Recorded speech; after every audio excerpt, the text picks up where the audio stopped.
let's rank all SH.FIGUARTS Dragon Ball releases so far for 2023. As a disclaimer, this list doesn't include the San Diego Comic-Con exclusives because, well, I don't have them yet. But yes, they are on their way, and yes, I will still be reviewing them.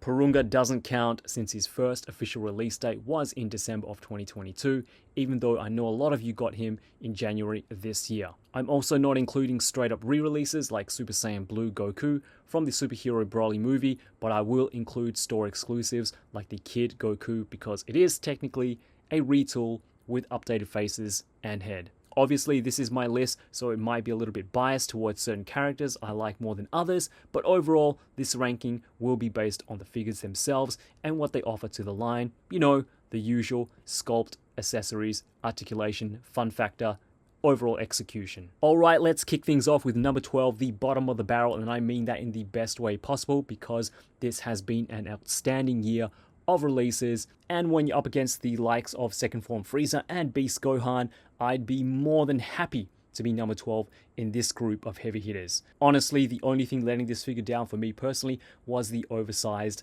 heads. We've seen this with Kid Goku, Kid Gohan, and Krillin, but when you have Pan posed up against Ultimate Gohan and Piccolo, it definitely sticks out like a sore thumb. We get a fair amount of accessories with Pan, including some very cool water bottles, different heads and hands. For her size, she's also pretty well articulated, and though I enjoy her as a character, she's grouped in with a really strong cast this year, so Pan takes the number 12 spot on this list.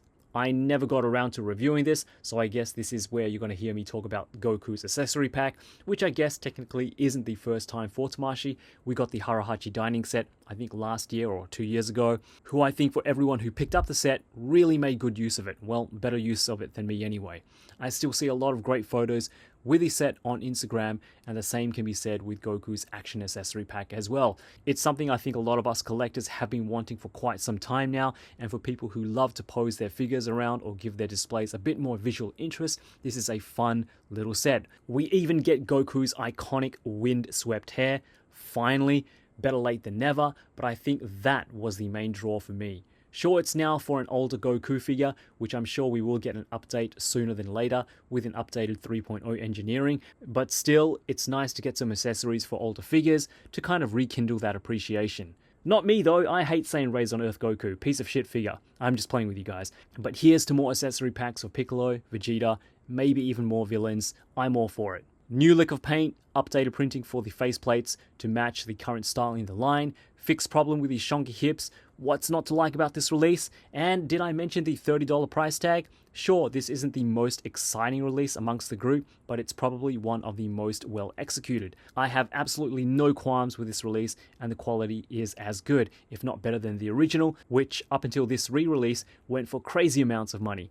The only reason why it's so low is because pretty much everything else on this list is a new figure. Still, I love the new vibrant paint job, I love the new faces, and for me, I love that they fixed those damn spring back hips the original had. I love every single Broly Tamashii has released, but when you compare this guy to the rest, base form superhero Broly just feels a little boring. Not the figure's fault in any way, more of a design issue more than anything.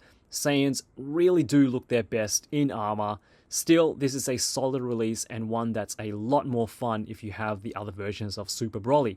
You can get some really interesting looks for Broly with all the head and face options we get spread amongst the 3 mainline releases. So it's a 2-in-1 for number 8 since they are essentially the same figure with a few differences to separate each character. Gamma 1 and Gamma 2 were kind of sleeper hits for me, not the most popular characters I know, and zero nostalgia. But I really do enjoy everything about these two, from their Toriyama-esque design to how fun they are to pose around.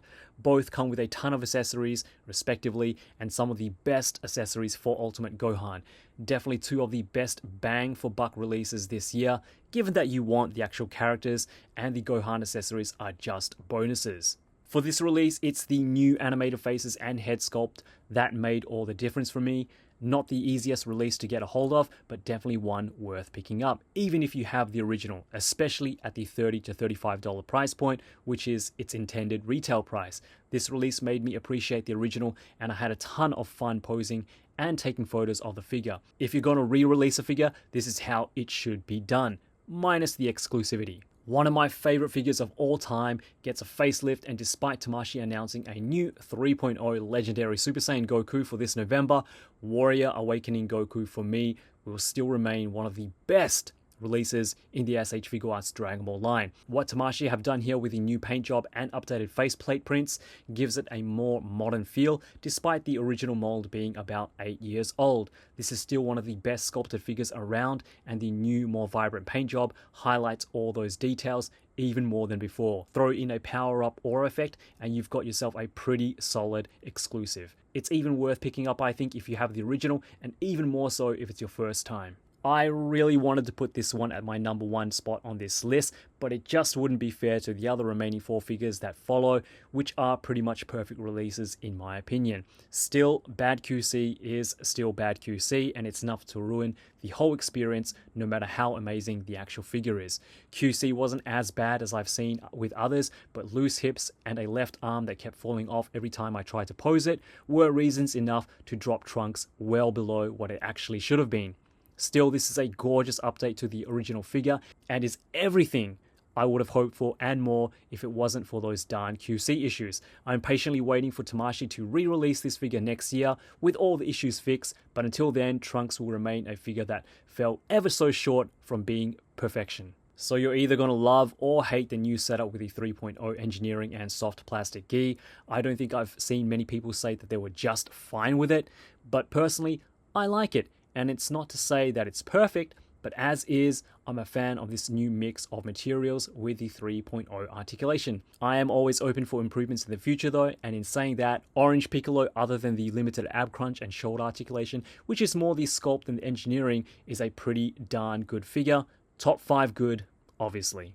Beast Gohan is pretty much perfect for me, and looking at it as any other release this year, it's probably just as good as my top 1 and 2. But we're not talking impartially here. As much as I enjoy the new transformation and Gohan's crazy new look, I just love the other 2 characters just that much more. And I think at this stage of the list, it really is more about nostalgia more than anything.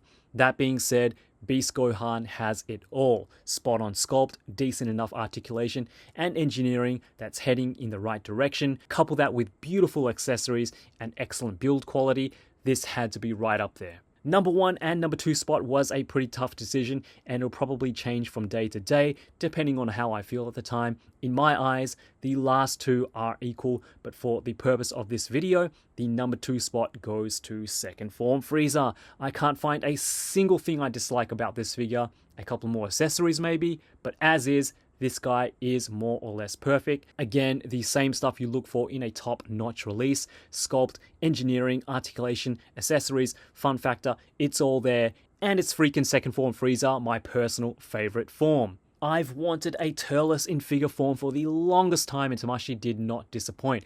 This was everything I wanted and a whole lot more. The fact that they used a scaled down Raditz body was genius. It's Goku, but then again, it's not. We get a brand spanking new sculpt from head to toe and a bucket load of awesome accessories that gives you the most options for display. My only regret was not getting a second one of this guy just to keep in box. This is peak Figuarts and should be a benchmark for all future releases.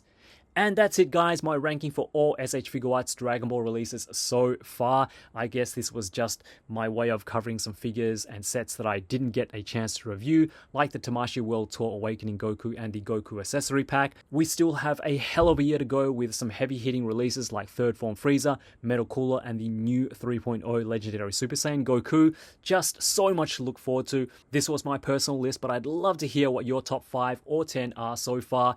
Hit up the comments with your list. Alright everyone, that's it from me. Thank you always for watching. You guys are psycho, and I'll be seeing you all real soon. Yoroshiku!